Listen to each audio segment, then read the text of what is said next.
He could not move.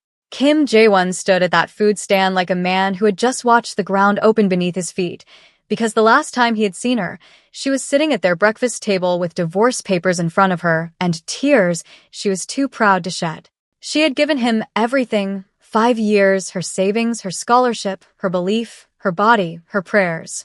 And he had slid those papers across the marble, watched her sign them, and walked out without looking back. He had not expected this. He had not expected her to walk into a park group event in that burgundy gown. He had not expected the way she carried herself, unhurried, complete. And he had absolutely not expected the man standing beside her. Park Jin-woo, chairman of the most formidable empire in South Korea. A man whose name made boardrooms go silent and whose presence made entire crowds rearrange themselves without being asked. Standing beside Adeola, his hand resting at the small of her back. Jae-won's mouth went dry. He watched her face remain completely unmoved. And then he felt it, the shift in the air. Park Jin-woo piercing gaze. I don't believe we've been introduced, though I understand you knew my wife. The words landed like a sentence being read in court. My wife. Kim Jae-won, the man who had decided Adeola was finished, stood completely still as the full weight of what he was looking at collapsed onto him all at once. The woman he had left broken at a breakfast table in a borrowed life was standing in front of him as Mrs. Park Jin-woo. And there was not a single thing left to say. Welcome to Afro-Korean Love Stories. In today's episode, we bring you betrayals, new beginnings, broken trust, fated encounters, worlds colliding, and dark romance. If you're just joining us for the first time, hit that like button, subscribe, and turn on your notification bell so you don't miss out on new story drops. Let me know in the comments which city you're watching from. I want to see how far these amazing stories have traveled. Now hold on to your seats as we take a deep dive into this amazing story. Her name was Adeola Adeyemi, and she arrived in Seoul at 24, wide-eyed, certain, and completely unprepared for what the journey actually costs. She was stunning in a way that made people look twice and then look away quickly, embarrassed by their own staring. Deep brown skin that caught light the way velvet does. Eyes that were always slightly amused. She carried herself with the kind of quiet confidence that takes years to build. Except back then, she didn't know she had it. Back then, she still believed it could be taken from her. And it was. His name was Kim Jae-won, and he was everything a young woman far from home could mistake for destiny. Tall, soft-spoken, with a smile that arrived slowly, the kind of smile that felt earned. He pursued her the way men pursue women they have already decided they will have. Intentionally, patiently, completely. She was 3 months into her scholarship program when he told her she was the most extraordinary woman he had ever seen. 6 months in, she believed him. By the end of the first year, she had chosen him over everything else, including the future she had crossed an ocean to build. She dropped the scholarship. She told herself it wasn't the right time, that she could always go back, that love was also a kind of education. She got 2 of those 3 things wrong. She worked. God, how she worked. 3 jobs at the peak of it. A cafe in the mornings, a translation agency in the afternoons, a remote data entry role through the nights. Everyone she didn't spend on rent went into Jae-won's business. He had a vision, he said. A logistics company that would grow into something significant, he said. He just needed time and capital and someone who believed in him. She believed in him with everything she had. And here is the thing nobody tells you about pouring yourself into someone else's dream. You don't notice you're disappearing until there's almost nothing left of you to find. 5 years. 5 years of early mornings and late nights and transferred bank balances and swallowed complaints. 5 years of telling herself that partnership meant sacrifice, that real love showed up in what you gave, not what you kept. Jae-won's business began to grow. Slowly at first, then faster. New clients. New contracts. His name began circulating in rooms she wasn't invited into. He started coming home later. He started taking calls in the other room. He started looking at her differently, not with the hunger of a man in love, but with the mild discomfort of a man who has outgrown his space and doesn't know how to say it. She noticed. She asked. He reassured her. She believed him because she had invested too much not to. Then one Tuesday morning, he placed a manila envelope on the breakfast table, pushed it toward her without meeting her eyes, and said the 7 words that would rearrange the entire architecture of her life. "I think we should end this, Adeola." She stared at the envelope. Divorce papers. Already signed on his side. Already dated. Which meant he had already decided. Which meant the conversation she thought they were about to have had already happened, just without her. She didn't cry. Not in front of him. She asked one question. Was there someone else? He was quiet for exactly 2 seconds too long. Her answer was in those 2 seconds. Her name, she would later find out, was Han Soyeon. Wealthy. Connected. Korean. Everything Jaewon had apparently decided he now deserved. She signed the papers that same evening. Not because she had stopped loving him. She wasn't even sure yet what she felt. But because something older and fiercer than heartbreak rose up inside her the moment she picked up that pen. Something that sounded less like grief and more like enough. She gave herself 3 days. 3 days to sit on the floor of the apartment she had helped furnish, in a city that was not her own, in a life that had been quietly stolen from her piece by piece. She ate very little. She slept in fragments. She let herself feel the full, ugly weight of what had happened, because she had learned somewhere, in some quiet part of herself, that the only way through a wound is through it. On the 4th day, she got up, washed her face, made tea, opened her laptop, and started over. She had almost nothing. A small savings account Jaewon hadn't known about. Money she had tucked away in the early years out of a habit she couldn't explain, some instinct for self-preservation that had quietly saved her. It wasn't much, but it was hers. Completely, entirely hers. She enrolled in her first tech course that same week. It was harder than she expected and lonelier than she could have prepared for. There were nights she questioned everything, her choices, her intelligence, her right to even attempt rebuilding at 29 in a language and industry that hadn't been designed with her in mind.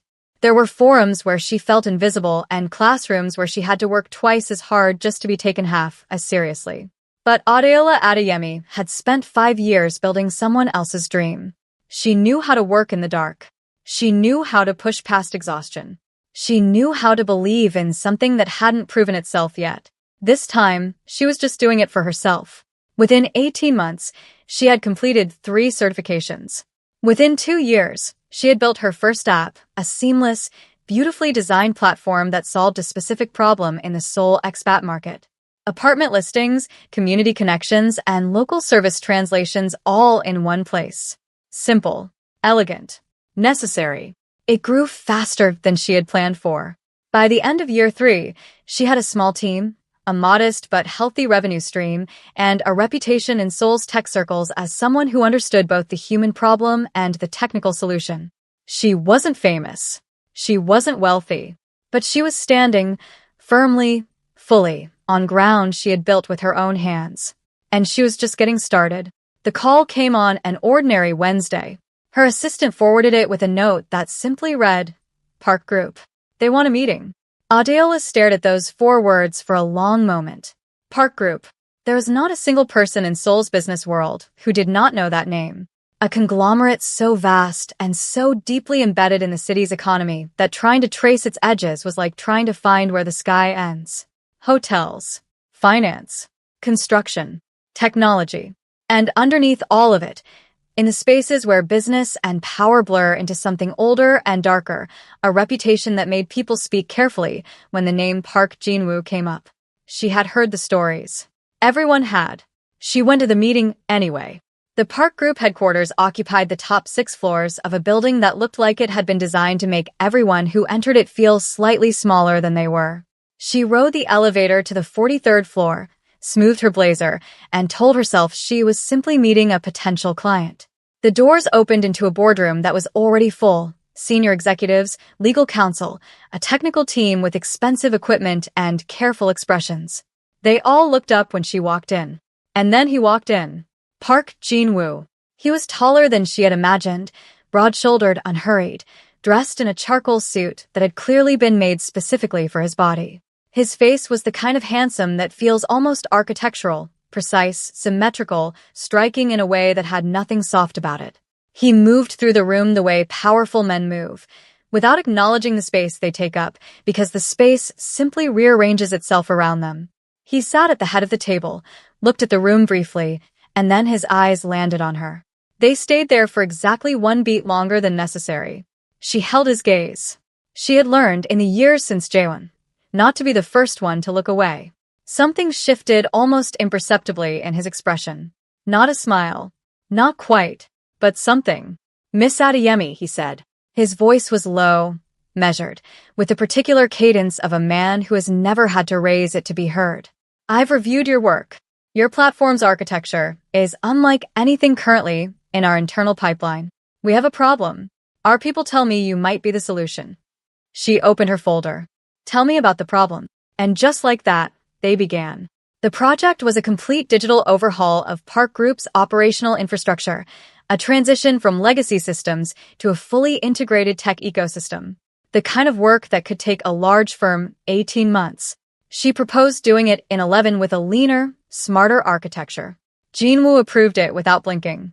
They met weekly, then twice weekly, always professionally, always in boardrooms with other people present.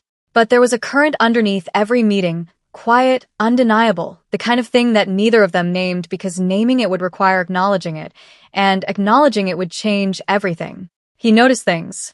Small things. The way she paused before answering a question she considered beneath her intelligence, not rudely, but with a patience that was somehow louder than impatience. The way she defended her technical decisions without apology but with evidence, never raising her voice, never needing to. The way she laughed. Only when something was actually funny, which made every laugh feel like something he had earned. She noticed things too. The way he listened, completely, without the performance of listening that most powerful men substituted for actual attention. The way he treated the people around him, demanding, yes, but never cruel. The way he looked at her sometimes, when he thought she was focused on her screen, with an expression she couldn't quite name. Like she was a problem he hadn't expected to find interesting. 6 months into the project, he asked her to dinner. Not as a business meeting. He was very clear about that. "Dinner," he said, standing at the floor-to-ceiling window of his office, Seoul glittering 43 floors below them. Not a briefing. Not a debrief. Dinner. She was quiet for a moment. "Chairman Park." "Jinwoo," he said, still not looking at her. "When it's just us, it's Jinwoo." She looked at his profile against the city lights. At the careful stillness of a man who was not used to asking for things, because he had never needed to. "Dinner," she said finally. "All right." He turned then. And that thing that wasn't quite a smile, it was closer this time. The restaurant he chose had no menu. That was the first thing she noticed.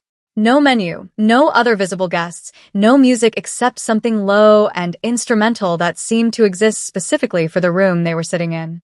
Just 2 place settings on a table by a window that framed Seoul like a painting someone had spent a lifetime perfecting. She raised an eyebrow when she sat down. "No menu." "I called ahead," he said simply. "And if I had allergies?" "You don't," he replied without arrogance. "Just fact. Sesame allergy ruled out in your onboarding medical. Shellfish, you ordered prawns at the Gangnam briefing in March. Dairy. You memorized my eating habits." She cut him off. "So now you're stalking me." He looked at her steadily. "I pay attention to things that matter to me." The silence that followed was deafening. She looked down at her glass. Something warm was moving through her chest, something she hadn't felt in a long time and wasn't entirely sure she trusted yet. She had been here before, hadn't she? Sitting across from a man who made her feel seen. She knew how that story ended. "Can I ask you something personal?" she said. "You can ask," he replied. "I'll decide whether to answer." She almost smiled. "Fair enough. Do you do this often? The dinner, the attention, the..." She gestured vaguely at the impossible restaurant around them. He was quiet for a moment. Not evasive. Genuinely considering. "No. I don't." "Why me then?" He looked at her briefly, like she was the only thing in the room worth the energy of a full gaze. "Because you're the first person I have met in a very long time who treats my status like furniture. Useful. Noted. Completely unremarkable." She blinked. Then she laughed, real unguarded, the kind of laugh that escapes before you can decide whether to release it. He watched her laugh like he was memorizing it. That might be the strangest compliment I've ever received, she said out loud. It is the most honest one I know how to give. They took it slowly, deliberately, as though they both understood that what was building between them was the kind of thing that collapses if you rush it. He learned her in pieces, that she made her best decisions at midnight, that she kept a journal not to process her feelings, but to argue with herself on paper, that she had a particular intolerance for dishonesty that went bone deep, the kind that comes not from being a principled person in theory, but from being a destroyed one in practice. She never told him about Jae-won directly. But Jinwoo was a man who had built an empire on reading what people didn't say. He saw it, in the way she sometimes flinched at softness, like kindness was a thing she had learned not to trust. In the way she would occasionally grow very still in the middle of a warm moment, as though checking whether it was real.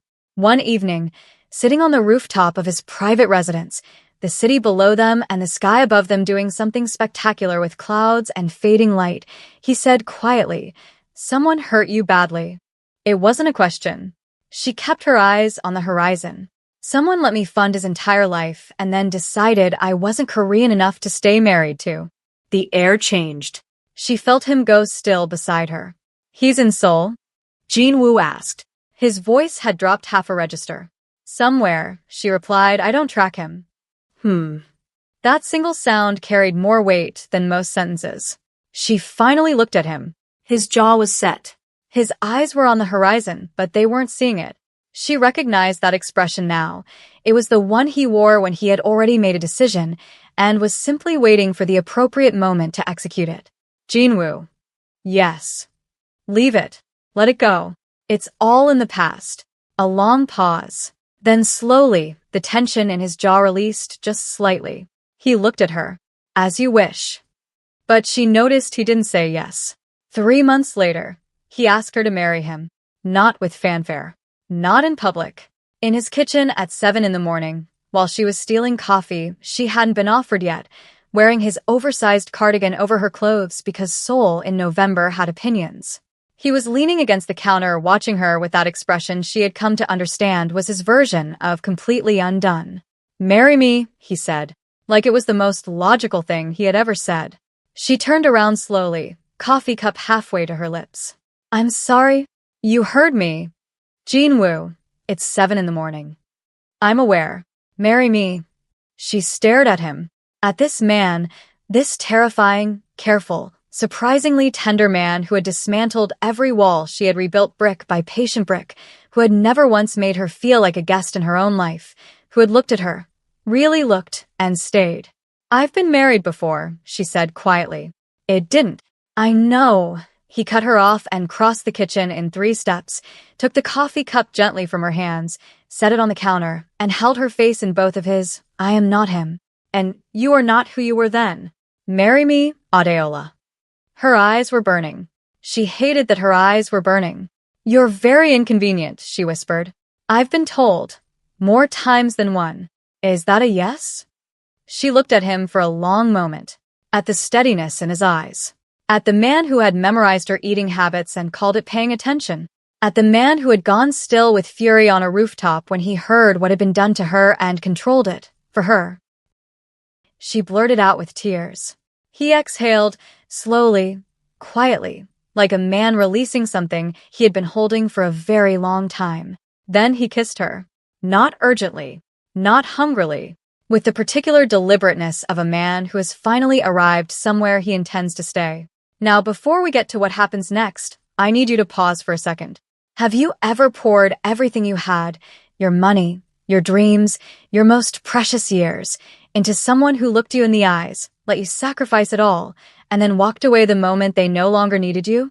Some people will drain you completely and still sleep peacefully at night. If you were in her shoes, would have noticed this outcome way sooner, or truly, truly love, they say, is blind. Drop your replies in the comments. I read every single one. And isn't it something that the same woman who was left broken and alone in a foreign country, with nothing but a small savings account and a shattered heart, is accepting the proposal of one of the most powerful and dangerous men in Seoul? Would you have opened yourself up to another man so soon, or would you have focused more on your currently career? Let me know your thoughts in the comment section. Hit the like button if you've enjoyed the story so far, and share to your friends and family who you think would love to watch the story. Let's get back into it. Few weeks had passed. The launch event was Jinwoo's idea. A celebration of the completed digital transformation of Park Group. 18 months of work compressed into 11, just as she had promised.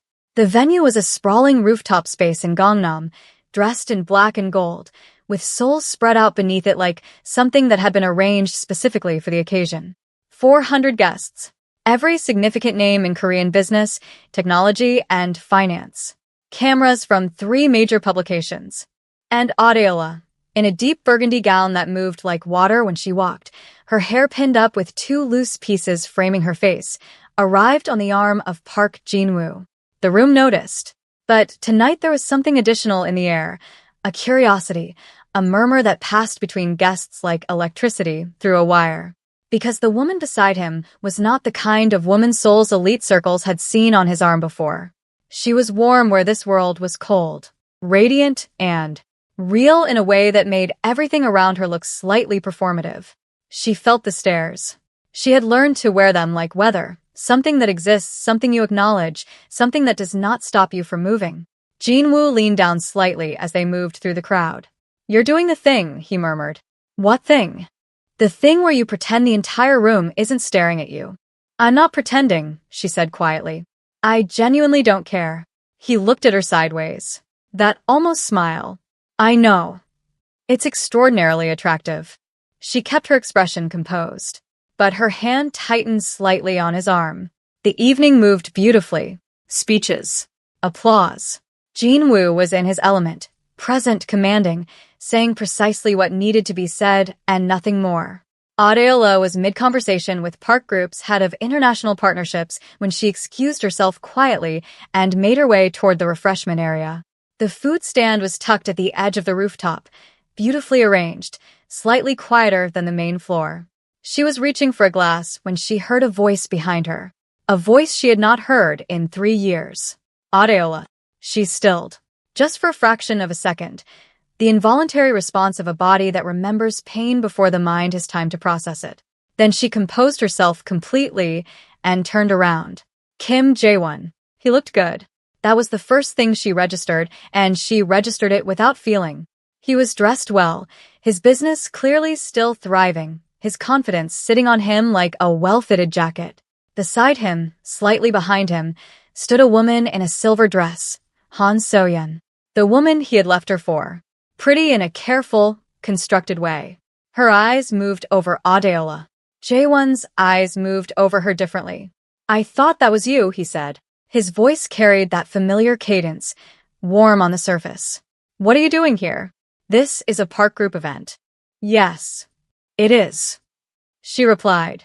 I mean, he smiled in the way people smile when they're trying to diminish something. "These events are quite exclusive. How did you?" Jae-won. Her voice was even, unbothered, almost gentle. "It's been 3 years. Is this really how you want to spend the first 30 seconds?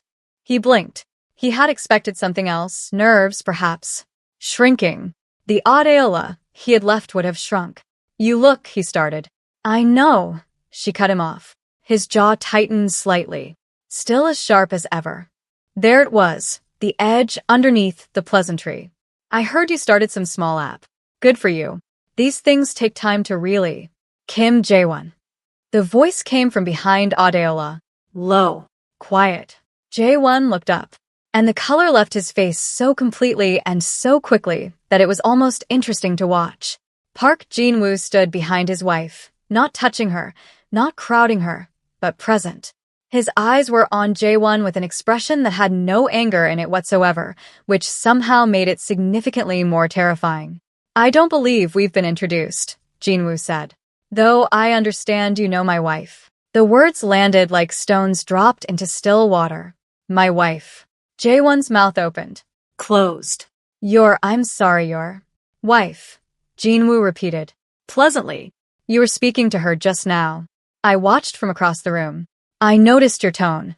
Beside Jae-won, Han So-yeon had gone the color of her silver dress, because she knew she worked under Park Group. She knew exactly who was standing in front of her husband.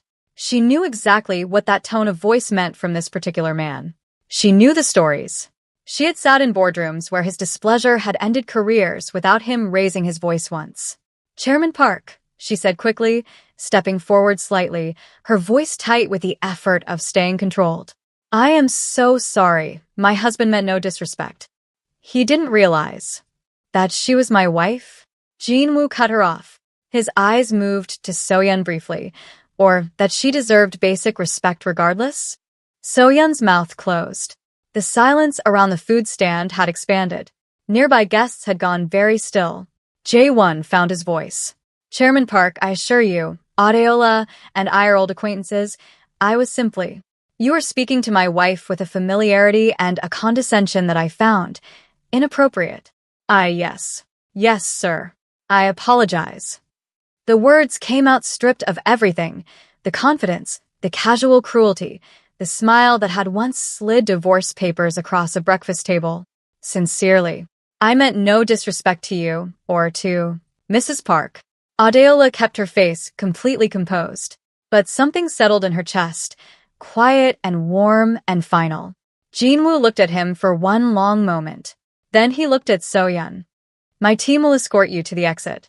Thank you, and have a good evening." So-yeon's eyes filled. She nodded once, tightly, and reached for Jae-won's arm. He let himself be led, diminished, silent. The architecture of his confidence completely dismantled in under 4 minutes. Adeola watched them go. She felt nothing sharp, nothing vengeful, just a quiet, settled sense of completion, like the last piece of something clicking into place. Jin-woo moved to stand beside her. He didn't say anything immediately, just looked out at the city below them, giving her whatever she needed the moment to be. Then quietly, "Are you all right?" She considered the question honestly. "Yes," she said. "Actually, yes." He nodded. Then he offered her his arm. "Come back inside. They're about to make the toast." She slipped her hand through his arm, and they walked back into the light together. Later that night, when the guests had gone and the city had settled into its quiet hum, they sat together on the rooftop of their residence, the same rooftop where he had first heard about Jae-won, where he had gone still with a fury he had controlled entirely for her. Seoul glittered below them, indifferent and beautiful. She had her legs tucked, a glass of wine held loosely in her fingers, her heels long abandoned somewhere inside. The burgundy gown pooled around her like something ceremonial. Jin-woo was beside her, jacket off, the top button of his shirt undone, the closest she had ever seen him come to completely unwound. They hadn't spoken about it since leaving the event. They didn't need to. That was one of the things she had learned about him. He understood that some moments need silence before they need words. It was she who finally spoke. "I used to rehearse it," she said quietly. "What I would say if I ever saw him again. I had whole conversations planned. Things I should have said at that breakfast table. Arguments I never got to finish." Jin-woo listened. Just listened. And then, tonight, there he was. And I had nothing to say. She paused. Not because I was afraid, but because there was genuinely nothing left. No anger. No grief. Nothing. "That is what healing looks like," Jin-woo said quietly. "Not when it stops hurting. When it stops mattering." She looked at him. At this man who had walked into her professional life and dismantled every careful wall she had constructed, not through force, but through patience. Through consistency. Through showing up the same way every single time until she had no logical reason left not to believe him. "Can I tell you something?" she said. "Always. When I dropped that scholarship, when I chose him over everything I had worked for, I told myself it was love. That love meant sacrifice. That the measure of how much you felt something was how much you were willing to give up for it." She shook her head slowly. "I had it completely wrong." "How do you see it now?" he asked. She was quiet for a moment. "Real love doesn't ask you to disappear. It asks you to stay, fully, completely yourself. It expands you.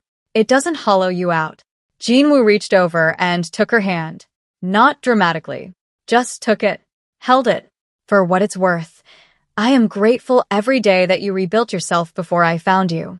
Because the woman I found, the one who walked into my boardroom and looked at my status like furniture, she is the only version of you I could have fallen in love with. the one who had already chosen herself. Her eyes burned again. She had really hoped to get through an entire evening without that happening. "You are so inconvenient," she whispered. "You keep saying that." He lifted her hand and pressed his lips to her knuckles, slowly, deliberately, the way he did everything. She felt it move through her like warmth through a cold room. She looked at him, this terrifying, careful, extraordinary man. This city that had broken her, and then handed her everything. This life that looked nothing like the one she had planned, and everything like the one she had deserved all along. "I know," she said. And she meant it. "I finally know." He pulled her into his side, and she let herself rest there, completely, without the old instinct to hold something back. Below them, soul kept moving, indifferent and brilliant, full of people building and losing and rebuilding, full of stories that hadn't found their endings yet. Hers had. Or rather, hers was just beginning. Some people will take everything you have, your money, your time, your most irreplaceable years, and leave without looking back. And for a while, it will feel like proof that you were never enough. But Adila's story is a reminder that being left by the wrong person is sometimes the most violent, most necessary redirection of your life. She didn't just survive what J1 did to her. She became someone he could never have handled. Someone that the most powerful man in Seoul couldn't stay composed around. Not because she chased greatness, but because she chose herself, quietly and completely, when every reason to give up was sitting right in front of her. And the universe, in its own particular, unhurried way, took very careful note of that. If this story moved you, if you felt every single turn of it, please hit that like button and share this with someone who needs to be reminded that starting over is not the end of the story. Subscribe and turn on your notification bell so you never miss a new episode. We drop new stories every week, and trust me, they only get better from here. This has been Afro-Korean Love Stories. I will see you in the next one.